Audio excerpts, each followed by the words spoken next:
बिस्मिल्लाहिर्रहमानिर्रहीम। अस्सलाम वालेकुम गाइस। लेटली अब जो मेरा जो मैंने आप लोगों को अपनी लास्ट वीडियो लेक्चर में कहा था कि मैं अब अपना चैप्टर 8 स्टार्ट कराऊंगी।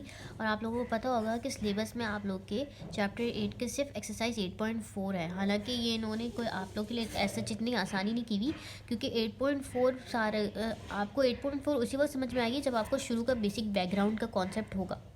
अगर आपको 8.1, 8.2, 8.3 इसमें से थोड़ा थोड़ा बेसिक्स पता होंगी कि चैप्टर 8 में आपने पढ़ना क्या है, तो जब भी आप लोग 8.4 पे आएंगे तो यानी उन्होंने एक किस्म का सारा चैप्टर ही दे दिया है, बस सवाल इसमें से आएंगे, कॉन्सेप्ट हर जगह का लग रहा होगा। तो बिगिन करते हैं हम लोग के पास तीन चीज़ें हम लोगों के पास इस चैप्टर में होती हैं। पैराबोला होता है, एलिप्स होता है और हाइपरबोला होता है। ठीक है, अब मैं आप लोग को शुरू से बैकग्राउंड के कॉन्सेप्ट्स इस तरीके से दूंगी कि जब जब जो सवाल आएगा उससे रिलेटेड जो भी बैकग्राउंड कॉन्सेप्ट होगा वो मैं आप लोग को क्लियर करती रहूँगी, ताकि ना आप लोग ओवरबर्डन हो जाए और ना आप लोगों को बेसिक जो कॉन्सेप्ट्स हैं वो क्लियर होते रहें। ठीक है, अब पहला सवाल जो है ये हमारे पास इलिप्स से रिलेटेड है। तो आप लोग अब सोच रहे होगे कि इलिप्स क्या होता है। हम लोग यहाँ पे मैं पहले आप लोगों को बता देती हूँ पैराबोला, इलिप्स, हाइपरबोला है क्या। ठीक है, ये अगर ये मेरे पास पैराबोला है, ठीक है, ये मेरे पास हो गया इलिप्स हो गया, और यहाँ पे मेरे पास क्या आ गया, हाइपरबोला आ गया। ठीक है, पैराबोला में हमारे पास कुछ इक्वेशन इस तरीके की बननी होती है। हम लोग किस तरीके से बनाते हैं इसको, इस तरीके से कुछ पैराबोला को बना रहे होते हैं। और इसकी जनरली इसके हर तरह के एक्स की भी फॉर्म में होती है इक्वेशन, लेकिन मोस्ट केसेस में जो हम लोग यूज़ करते हैं Y square equals to 4ax इस तरीके की होती है। ये हमारे पास वाई कोऑर्डिनेट हो गया, ये मेरे पास एक्स कोऑर्डिनेट हो गया, और ये कर्व जो है ये पूरा बेसिकली ये पैराबोला की इक्वेशन बनती है।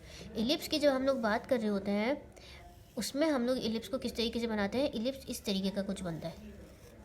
एक सेंटर में नहीं आ रहा कोऑर्डिनेट, एक मिनट मैं दोबारा से बना देती हूँ। एलिप्स में हम लोग के पास कुछ इस तरीके की चीज़ बननी होती है। ठीक है, और ये कोऑर्डिनेट सिस्टम इसका इस तरीके से सेंटर से पास करा होता है। ये मेरे पास वाई हो गया, ये मेरे पास एक्स हो गया। जबकि अगर मैं हाइपरबोला की बात करूँ तो हाइपरबोला मेरे पास किस तरीके से बनता है, ये मेरे पास वाई हो गया, ठीक है, ये मेरे पास हो गया एक्स का कोऑर्डिनेट, और हाइपरबोला थोड़ा सा इस तरीके से दूर से बनता है, यूँ और यूँ। अभी आप लोग को उतना समझ में नहीं आएगा, लेकिन मैं आप लोग आहिस्ता आहिस्ता मेरी वीडियो कंटिन्यूटी से देखेंगे तो आप लोग को समझ में आ जाएगा मैं क्या कह रही हूँ। अच्छा, ऊपर एक और चीज़ जो हम लोग मेन इसमें इंपॉर्टेंट चीज़ है वो हम लोग इसेंट्रिसिटी की बात कर रहे होते हैं। अब इसेंट्रिसिटी जो है बेसिकली हमारे पास एक रेशो होता है। ठीक है, अब उस रेशो में हम लोग को अक्सर आगे आगे क्वेश्चन में आप लोग आएंगे तो पता आप लोग को इसेंट्रिसिटी दी हुई होगी, तो आप लोगों को समझना पड़ेगा इसेंट्रिसिटी के हिसाब से कि किस क्वेश्चन की बात हो रही है, पैराबोला की बात हो रही है, इलिप्स की बात हो रही है या हाइपरबोला की बात हो रही है। जैसे कि अगर मेरे पास पैराबोला होता है तो उसमें इसेंट्रिसिटी हमेशा 1 होती है। अगर मेरे पास इलिप्स होता है तो उसमें इसेंट्रिसिटी हमेशा लेस देन 1 होती है। और अगर मेरे पास हाइपरबोला होता है तो उस पर इसेंट्रिसिटी हमेशा ग्रेटर देन 1 होती है। इसेंट्रिसिटी का फॉर्मूला भी होता है, और अगर डायरेक्ट इसेंट्रिसिटी दी हुई होती है तो वो हम लोगों ने इस तरीके से पता लगाते हैं कि वो क्या है। आगे हमारे पास क्या है, अब स्टार्ट करते हैं क्वेश्चन को, और मैं अब फिर आप लोग को फर्दर मोर इसके कॉन्सेप्ट्स क्लियर करती जाऊंगी कि क्या क्या है इसके अंदर। बहुत डिटेल चैप्टर है, लेकिन मैं सिर्फ आप लोग को जो 8.4 के हिसाब से कॉन्सेप्ट्स हैं वो दूँगी। ठीक है, अच्छा, पहला क्वेश्चन जो है इसके अंदर 8.4 के अंदर वो हमारे पास है, ये डिटेल के क्वेश्चंस हैं और बहुत इंपॉर्टेंट सवाल है। Prove that the line and the ellipse have just 1 point in common. जब भी उन्होंने क्वेश्चन के अंदर 1 पॉइंट इन कॉमन कहा हुआ, इसका मतलब है जैसे ही दिया 1 पॉइंट इन कॉमन, तो इसका मतलब क्या होता है, टेंजेंट की बात हो रही है क्या, कि जब भी स्टार्ट कर लेते हैं एक्सरसाइज 8.4। ठीक है, तो ये क्या होता है, पॉइंट, जब भी पॉइंट कॉमन की बात हो रही होती है तो उसका मतलब है आप लोगों ने इक्वेशन ऑफ टेंजेंट जो मैंने आप लोग को चैप्टर 7 में करवाया था, 7.1 में था आई गेस वो, या 7.2 में था शायद, तो वो इक्वेशन ऑफ टेंजेंट होता है। अभी भी मैं क्लियर कर दूंगी वो किस तरह से करते हैं। ये होता है हमारे पास जब पॉइंट इन कॉमन है, समझो इक्वेशन ऑफ टेंजेंट की बात हो रही है। ठीक है, अब क्वेश्चन में उन्होंने हमें क्या दिया हुआ है, prove that the line and the ellipse have just, यानी एक लाइन है, यानी फर्स्ट करो मेरे पास एक ये इलिप्स बना हुआ है, ठीक है, ये इलिप्स है मेरे पास, और ये जो है एक कोई लाइन बनी हुई है जो उससे कट करती हुई जा रही है। Just one point in common का मतलब है कोई सिर्फ एक पॉइंट से वो उसको टच करती हुई जा रही है और कहीं से नहीं टच करी, यहाँ से नहीं टच करी, यहाँ से नहीं करी, सिर्फ एक पॉइंट से टच करी। ये लाइन क्या दी हुई इन्होंने मुझे, LX plus MY plus N equals to 0। और ये इलिप्स की इक्वेशन इन्होंने हमें क्या दी हुई है, ये इलिप्स है, ये इलिप्स की इक्वेशन इन्होंने हमें दी हुई है X square upon A square plus Y square upon B square equals to 1। और ये जो उन्होंने चीज़ दी हुई है हमें A square L square plus B square M square minus N square, ये हमें बेसिकली उन्होंने दी हुई इफ़ के बाद जो भी दिया हो तो समझ लो वो कंडीशन है। तो यहाँ पे मैं क्या करूँगी, कंडीशन भी एक लिख देती हूँ कि कंडीशन इन्होंने हमें क्या दी हुई है, ए स्क्वायर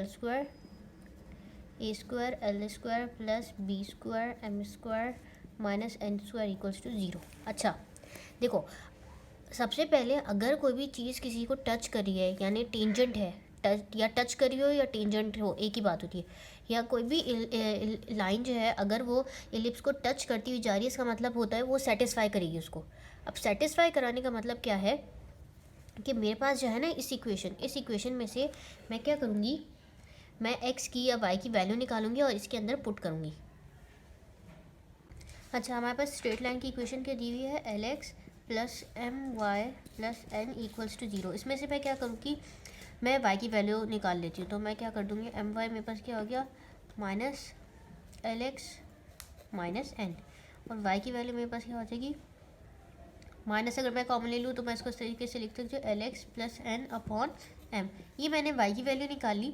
अब y की वैल्यू अगर मैंने इस इक्वेशन से निकाली है तो मैं उसको सब्स्टिट्यूट किसके अंदर करूँगी, उसको सब्स्टिट्यूट मैं इसके अंदर करूँगी ताकि मैं देखूँ कि सेटिस्फाई कर रहा है या नहीं कर रहा। अगर सेटिस्फाई कर रहा होगा तो जब भी मैं इसको कहूँगी कि ये इससे टच करता हुआ जा रहा है तो एक्स स्क्वायर अपॉन ए का स्क्वायर प्लस वाई की जगह मेरे पास ये आ जाएगा। या मैं एक काम करती हूँ, मैं ये साइड ड्रॉप कर देती हूँ ताकि मैं इसके अंदर इजीली इसको पुट कर दूँ। सही है, मेरे पास क्या इक्वेशन है, ये इक्वेशन मेरे पास है एक्स स्क्वायर अपॉन ए का स्क्वायर प्लस वाई की जगह Y square upon B square था तो वाई की जगह मैं ये लगा दूँगी। तो ये मेरे पास क्या हो जाएगा minus LX plus M upon N का whole square, X square upon A square plus Y square upon B square equals to 1 था। ठीक है, ये मेरे पास क्या हो जाएगा X square upon A square, minus square हो जाएगा तो माइनस माइनस हमारे पास प्लस हो जाता है तो ये समझो माइनस तो हट गया। और ये मेरे पास क्या हो जाएगा LX प्लस M का होल स्क्वायर। ठीक है, नीचे N स्क्वायर है। ठीक है, जबकि एक तो इस पर स्क्वायर लग रहा है, एक इस पर स्क्वायर लग रहा है। ये N स्क्वायर होगा तो मैं डायरेक्ट इसको नीचे लिख दूंगी क्योंकि फ्रैक्शन में तो नीचे direct N square B square हो जाएगा। तो ये मेरे पास क्या हो जाएगा, सॉरी ये LX प्लस N यहाँ है और M यहाँ है, तो यहाँ पे भी N यहाँ है और M नीचे है। तो ठीक है, ये मेरे पास N हो गया और M स्क्वायर जो है वो नीचे आ जाएगा तो मेरे पास हो जाएगा M square B square equals to 1। यहाँ पे हमारे पास का फॉर्मूला खुला है, यहाँ पे हमारे पास होल स्क्वायर का फॉर्मूला खुला है तो ये हो जाएगा X square upon A square plus L square X square plus N square plus 2LXN upon M square B square equals to 1। अब क्या करेंगे, डिनोमिनेटर सेम करेंगे। डिनोमिनेटर सेम करने का मतलब होता है कि इसको उससे मल्टीप्लाई करा दिया और इसको उससे मल्टीप्लाई करा दिया और नीचे में इन सबको ज्वाइन करके लिख दिया। तो ये मेरे पास हो गया X square M square B square plus A square L square X square, ये को हर टर्म से मल्टीप्लाई कराएंगे ए स्क्वायर को तो ये मेरे पास हो जाएगा plus A square N square plus 2 A square L N x. और ये साइड में अब नीचे मेरे पास क्या बच जाएगा, डिनोमिनेटर क्योंकि सेम करिए तो मेरे पास नीचे क्या आ रहा है A square M square B square. तो जब A square M square B square 1 इधर से मल्टीप्लाई हो जाएगा तो वो 1 से मल्टीप्लाई होकर क्या आ जाएगा A square M square B square. सही है, उसके बाद हम लोग क्या करेंगे, इसको फर्दर सिंप्लीफाई करेंगे कि एक्स स्क्वायर वाली टर्म्स को ये भी एक्स स्क्वायर इसके साथ भी है और इसके साथ भी एक्स स्क्वायर है। तो जब हम लोग इसमें से एक्स स्क्वायर कॉमन ले लेंगे तो वो क्या हो जाएगा, मेरे पास बन जाएगा M square B square plus A square L square. ठीक है, यहाँ से मैंने एक्स कॉमन ले लिया। उसके बाद मेरे पास क्या बच जाता है, एक्स की जगह में मेरे पास क्या 2a स्क्वायर एल एन। पहले एक्स स्क्वायर लिखते हैं फिर एक्स लिखते हैं फिर कॉन्स्टेंट लिखते हैं, जैसे कि आप लोग को पता है जनरल क्वाड्रेटिक तरीका। क्वाड्रेटिक तरीके में हम पहले एक्स स्क्वायर वाली टर्म को अलग कर रहे होते हैं, फिर एक्स और फिर कांस्टेंट। तो एक्स वाली इनमें से टर्म सिर्फ ये है, तो मैं इसको एक्स कर दूँगी और ये मेरे पास क्या हो जाएगा 2a² उसके बाद मेरे पास क्या बचता है, ये बचता है और ये बचता है। जाहिर सी बात है मैं इसको लेफ्ट हैंड साइड पे लेके जाऊँगी, तो मेरे पास क्या हो जाएगा +a² माइनस a² m²b। ये मेरे पास कांस्टेंट की टर्म होगा, ये इधर पॉजिटिव था उधर जाएगा तो नेगेटिव हो जाएगा, =0। ठीक है, ये इतना आप लोगों को क्लियर हो गया कि मैंने ये सिर्फ क्या किया है, इसमें से इसी स्ट्रेट लाइन की इक्वेशन में से y की वैल्यू निकाली है और उसको जो उन्होंने एलिप्स की इक्वेशन दी हुई थी उसके अंदर पुट किया। पुट करने की वजह ये है कि जब भी कोई चीज़ को टेंजेंट कह रहे हो या टच करने का कह रहे हो, टच या टेंजेंट एक ही चीज़ होता है, जब भी ये वर्ड यूज़ हो उसका मतलब है सेटिस्फाई कर रहा है। सेटिस्फाई करने का मतलब ये होता है कि उस इक्वेशन में से कोई भी वेरिएबल x या y निकालो और दूसरी में पुट कर दो। अच्छा, अब यहाँ पे आगे जो एक कॉन्सेप्ट लग रहा है, आगे हमारे पास एक फर्स्ट ईयर का कॉन्सेप्ट लग रहा है कि आप लोग को याद होगा हम लोग फर्स्ट ईयर में एक रूट्स ऑफ द इक्वेशन की बात करते थे, जो होता था हमारे पास d=0 हो, d greater than 0 हो और d<0, इस तरह की कंडीशंस होती थी जिसमें d हमारे पास होता था डिस्क्रिमिनेंट b²-4ac, इस तरह की आप लोग को याद होगा। और उसमें कंडीशन होती थी 0 होगा तो रूट्स इक्वल होने चाहिए, रूट्स रैशनल होने चाहिए, नेगेटिव होगा तो रूट्स कॉम्प्लेक्स होने चाहिए। ये सारा वो अभी मैं वो कॉन्सेप्ट लगाऊंगी। ठीक है, हमारे पास ये इक्वेशन जो है ना एक क्वाड्रेटिक की फॉर्म में आ गई है, और अगर एलिप्स जो है वो उसको किसी भी एक पॉइंट पे टच कर रहा होगा, तो अगर इलिप्स के लिए क्या है, हम लोग ये कह रहे हैं ना कि इलिप्स जो है वो स्ट्रेट लाइन को टच कर रहा है। अगर इलिप्स स्ट्रेट लाइन को टच कर रहा होगा तो उसमें हमारे पास क्या होगा, जो रूट्स इक्वल होनी चाहिए। और रूट्स इक्वल हमेशा, अभी मैंने आप लोगों को बताया रूट्स इक्वल कब होती हैं, जब हमारे पास डिस्क्रिमिनेंट 0 होता है, यानी d 0 हो। और आपको पता है d हमारे पास किसके इक्वल होता है, b² - 4ac = 0। अब मैं ये b² - 4ac रखूँगी और वो देखूँगी 0 के इक्वल आ रहा है या नहीं आ रहा। अगर 0 के इक्वल आ गया तो समझो हमारे पास सही हो गया। ठीक है, अब आपको ये पता होना चाहिए ये मेरे पास क्या है, ये मेरे पास होता है डिस्क्रिमिनेंट। ठीक है, ये मेरे पास होता है डिस्क्रिमिनेंट। और ये भी पता होना चाहिए कि b और a और c हमारे पास क्या होता है, क्वाड्रेटिक। एक तो ये कि क्वाड्रेटिक इक्वेशन पे ही डिस्क्रिमिनेंट लगा रहे होते हैं, और दूसरा ये कि क्वाड्रेटिक इक्वेशन के अंदर x² के साथ जो भी टर्म होती है वो a होती है। ठीक है, b के साथ जो भी टर्म x के साथ जो भी टर्म होती है वो b होती है, और जो अकेली टर्म होती है जो जिसके साथ ना x होता है ना x² होता है उसको हम c कह रहे होते हैं। ठीक है, x² के साथ यानी a, और b जो है वो x के साथ है, तो b² में मैं क्या लग दूँगी, x के साथ जो भी टर्म है वो लिखेंगे। x के साथ हमारे पास क्या है 2a²ln, तो 2a²ln का होल स्क्वायर कर दिया -4। a हमारे पास कौन सी टर्म होती है, जो x² के साथ होती है, तो ये हो जाएगी m² b² + a² l² आ गया। और c हमारे पास क्या आ जाता है, c हमारे पास ये आ जाता है a² n² - a² m²b। ठीक है, ये मेरे पास आ गया। मैंने बी की वैल्यू लिखी, ए की वैल्यू लिखी और सी की वैल्यू लिखी, a² n² - a² m²b = 0। अभी 0 के इक्वल आना चाहिए। ठीक है, या चलो मैं 0 नहीं लिखती क्योंकि मैं समझो अभी ये समझो ये मैं प्रूफ करने का तरीका प्रूफ कर रही हूँ कि वो 0 आएगा जब भी सेटिस्फाई करेगा। अब इसको सिंप्लीफाई करते हैं, हमारे पास ये क्या हो जाएगा 4a² l² आ गया, -4 को अलग करके इन दोनों टर्म्स को हम लोग पहले मल्टीप्लाई करवा लेते हैं। अच्छा, ये हमारे पास b² है और यहाँ पे भी हमारे पास b² है, क्योंकि यहाँ पे से ये स्क्वायर आ रहा था, यहाँ पे मिस हो गया, तो ये b² ही आ रहा है। ठीक है, अब मल्टीप्लाई इसको किस तरह करेंगे, फर्स्ट टर्म को पहले इस पूरे से करा देंगे, फिर इस टर्म को पूरे से करा देंगे। जब इसको हम इससे कराएंगे तो मेरे पास क्या हो जाएगा, a² b² और m² n² हो गया, a² b² m² n² हो गया। और जब मैं इसको इससे कराऊंगी तो ये मेरे पास क्या हो जाएगा, a² b4, क्योंकि b² है और यहाँ पे b² है, तो a² आ गया, b4 आ गया और m² मेरे पास क्या हो गया, m4 आ गया।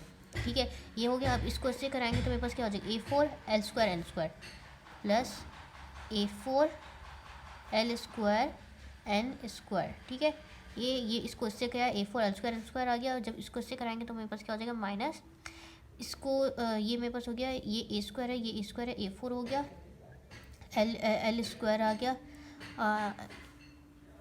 a4 आ गया मेरे पास, b² आ गया और मेरे पास आ गया l² m² आ गया। ठीक है, जब हम लोग -4 से आप लोग इसको फर्दर मल्टीप्लाई कराओगे तो ये इस पूरे का सोल्यूशन जो है हमारे पास वो 0 आ रहा होगा।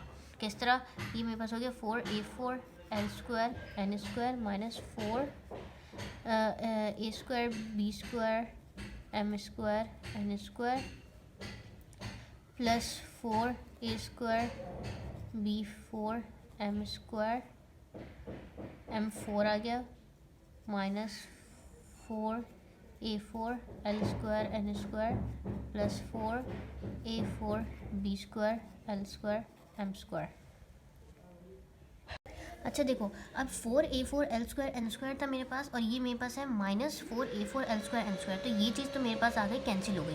अब आपके पास ये 3 प्रोडक्ट्स बनी है। अब मैं यहाँ पे आप लोग को ये भी सिखाऊंगी, ये जो 3 टर्म्स हैं इसमें मैं कंडीशन जो मैंने आपको सवाल के शुरू में लिख के दी थी वो किस तरह अप्लाई होगी। तो मैं पहले इन तीनों को अरेंज करके लिख देती हूँ। पहले मैंने ये लिखता हूँ, तो मेरे पास क्या आ गया 4a4 b square l square m square आ गया। और फिर मेरे पास क्या आ गया, दूसरा ये जो टर्म है मेरे पास plus 4a square b4 m4 आ गया। और दूसरी मेरे पास टर्म क्या है minus 4a square b square m square और n स्क्वायर आ गई। ये 3 टर्म्स है मेरे पास। अच्छा देखो, यहाँ से मैं हर जगह से मैं एक ना अब कॉमन लूँगी। कॉमन किस तरीके से लूँगी, मैंने ले लिया 4 कॉमन ले लिया, ए स्क्वायर भी सब में आ जाएगा, ए स्क्वायर मैंने कॉमन ले लिया। और मैंने क्या कॉमन ले लिया, यहाँ से मुझे देखो कंडीशन अप्लाई करने के लिए यहाँ से सिर्फ ए स्क्वायर और एल स्क्वायर बचना चाहिए। तो 4 कॉमन ले लेंगे हम लोग, एक ए स्क्वायर ले लेंगे, बी स्क्वायर ले लेंगे और एम स्क्वायर मैंने इस पूरी टर्म में से कॉमन ले रही हूँ। अगर मैं इस पूरी टर्म में से ये कॉमन ले रही हूँ तो मेरे पास फर्स्ट टर्म में क्या बचेगा, यहाँ से 4 हट गया, ए स्क्वायर है ये a4 है, यानी इधर एक ए स्क्वायर बच गया। और मेरे पास बी स्क्वायर और एम स्क्वायर ये भी कट गया, तो बचा क्या, यहाँ से एल स्क्वायर बच गया, ए स्क्वायर एल स्क्वायर हो गया। ठीक है, फिर मेरे पास प्लस आगे क्या बच गया, यहाँ से 4 भी हट गया, ए स्क्वायर भी हट गया, बी स्क्वायर भी है या b4, यहाँ पे बी स्क्वायर बच गया। और यहाँ से एम स्क्वायर निकला, तो यहाँ से क्या बच गया मेरे पास, एम स्क्वायर बच गया। ठीक है, माइनस मेरे पास क्या बच गया, ये पूरा चला गया मेरे पास, यहाँ पे मेरे पास क्या बच गया, एन स्क्वायर बच गया, इक्वल्स टू एन स्क्वायर आ गया। अब जो कंडीशन जो मैंने शुरू में लगाई थी, वो कंडीशन क्या थी, ए स्क्वायर उन्होंने हमें क्वेश्चन में दी हुई थी, A square L square plus B square M square minus N square किसके बराबर है, 0 के बराबर है। ये आप लोग को मैं दोबारा दिखा भी देती हूँ। ये कंडीशन थी, A square L square plus B square M square minus N square किसके बराबर है, 0 के बराबर है। तो अगर मेरे पास ये कंडीशन आ रही है तो इसका मतलब है इस पूरी की जगह मैं क्या रखूँगी, 0 रख दूँगी। तो मेरे पास क्या हो जाएगा, 4 A square B square M square और यहाँ पे मैंने 0 लगा दिया। तो ये किसके पूरे 0 के बराबर आ गया। हम लोगों ने ये प्रूफ करना था ना। इसका मतलब है कि जो इलिप्स था और वो जो स्ट्रेट लाइन की इक्वेशन थी वो दोनों एक दूसरे को टच कर रहे हैं। अच्छा, यहाँ पे मैं ये बहुत डिटेल क्वेश्चंस हैं, तो मैं पर वीडियो कोशिश करूँगी 1-2 सवाल करवाऊँ, क्योंकि बहुत लेंथी सवाल हो जा रहे हैं। नेक्स्ट वीडियो लेक्चर में मैं इंशाल्लाह इसका नेक्स्ट क्वेश्चन कराऊंगी फॉर एनी क्यूरीज जो ask me in the comment box. और आप लोग की जो भी रिक्वेस्टेड प्रॉब्लम्स हैं वो मैं जब भी उसी विदिन 1 वीक में आप लोग को कंप्लीट करके दे दूँगी।